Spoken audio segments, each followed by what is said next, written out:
ജയന്തി, ഇന്ന് 3 മണിക്ക് ബോട്ടറി ക്ലാസ്സിൽ മായൊരു മീറ്റിംഗ് വെച്ചിട്ടുണ്ട്. എല്ലാവരും അവിടെ വരെ ഏർപ്പാട് ചെയ്യണം. വാ.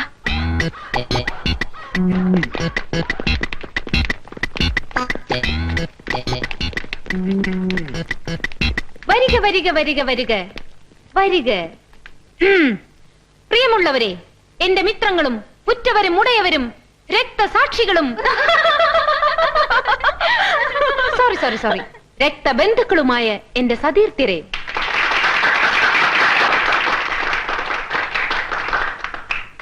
കഴിഞ്ഞ കാലഘട്ടങ്ങളിൽ നിങ്ങൾ എനിക്ക് തന്നിട്ടുള്ള പരിപൂർണമായ പിന്തുണയും സഹകരണവും ഞാൻ നന്ദിയോടെ സ്മരിക്കുന്നു.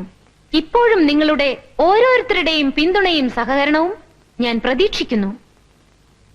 ഞാൻ ഇവിടെ ഒരു കളിനാടകം അരങ്ങേറുകയാണ്.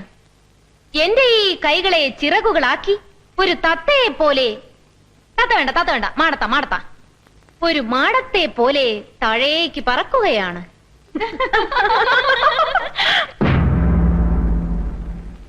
ഇവിടുത്തെ മാറ്റനും കുട്ടികളും പ്രിൻസിപ്പളും അറിയേണ്ടത്, ജനാൽക്കലിരുന്ന് പഠിച്ചുകൊണ്ടിരുന്നപ്പോൾ മായാവിനോദിനി കാലുവഴുതി താഴേക്ക് വീണു എന്നാണ്. ആ ഡോക്ടർ ശ്രീനിവാസൻ അറിയേണ്ടത്, പ്രണയനൈരാശ്യം മൂത്ത് മായ രമണിയെപ്പോലെ ആത്മഹത്യക്ക് ശ്രമിച്ചു എന്നാണ്. ഉറ്റവരെ, ഇതാ പറക്കുന്നു നിങ്ങളുടെ പ്രിയപ്പെട്ട പക്ഷി.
ആരും അങ്ങോട്ട് വരണ്ട.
ആര്? ഞാൻ. ഇല്ല. ചാകോ? ആര്? ഞാൻ. ഇല്ല. കയ്യോ കാലോ ഒടിഞ്ഞോ? ഇല്ല. ഒരു വിരൽ പോലും? ഒരു നാണം കെട്ട ചാട്ടായി പോയല്ലോ. ഞാൻ അബദ്ധമാ കാണിച്ചത്.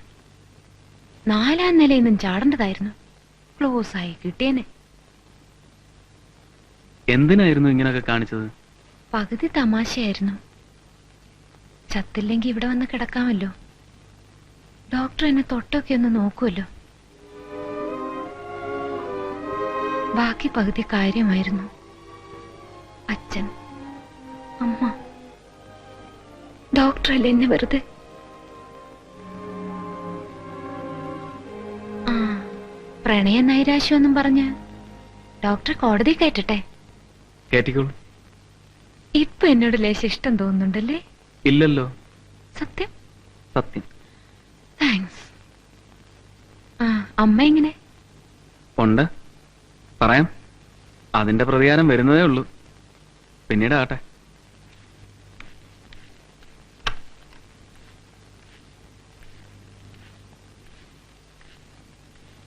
നമസ്കാരം.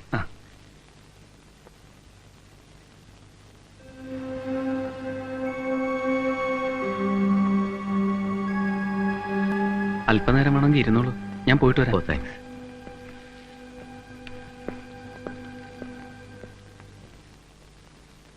എങ്ങനെയുണ്ട്? മിണ്ടരുത്, എന്നോട് ഒരു അക്ഷരം മിണ്ടരുത്.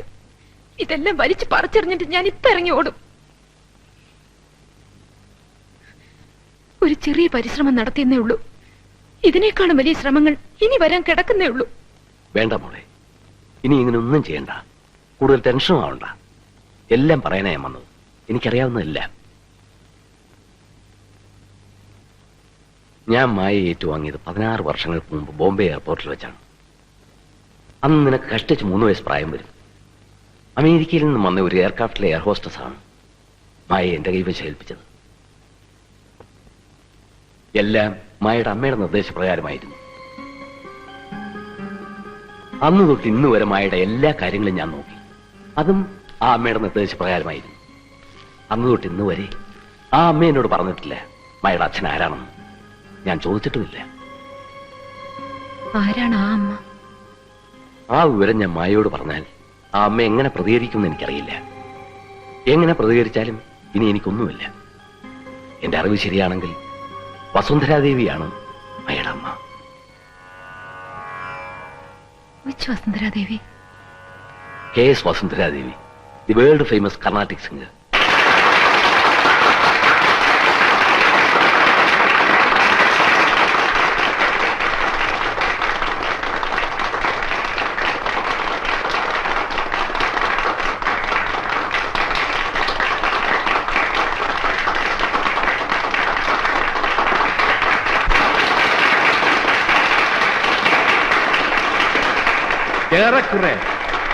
ഏറെക്കുറെ ഒരു വർഷത്തെ കഠിന പരിശ്രമത്തിന് ശേഷമാണ് ആ ഗാനഗോകുലത്തെ ഞങ്ങൾക്ക് ഈ അരങ്ങിൽ കൊണ്ടുവരുവാൻ സാധിച്ചത്. ഇന്നവർ നമുക്ക് വേണ്ടി പാടുന്നു. പത്മവിഭൂഷൺ നേടിയതിനു ശേഷം ആദ്യമായി നമ്മുടെ അടുക്കലേക്ക് വരികയാണ് ഇന്ത്യയുടെ യശസ് ലോകമെങ്ങും പാടിപ്പരത്തിയ ഇന്ത്യയുടെ പ്രിയങ്കരി. കുഞ്ഞുങ്ങളില്ല, കുടുംബമില്ല, ഉറ്റവരില്ല, രക്തബന്ധങ്ങളില്ല. ജീവിതം മുഴുവൻ സംഗീതത്തിന് വേണ്ടി മാത്രം ഒഴിഞ്ഞു വെച്ച ആ ഗാനതാപസി KS വസുന്ധരാദേവി. അതാ നിങ്ങളുടെ പ്രിയപ്പെട്ട വസുന്ധരാദേവി.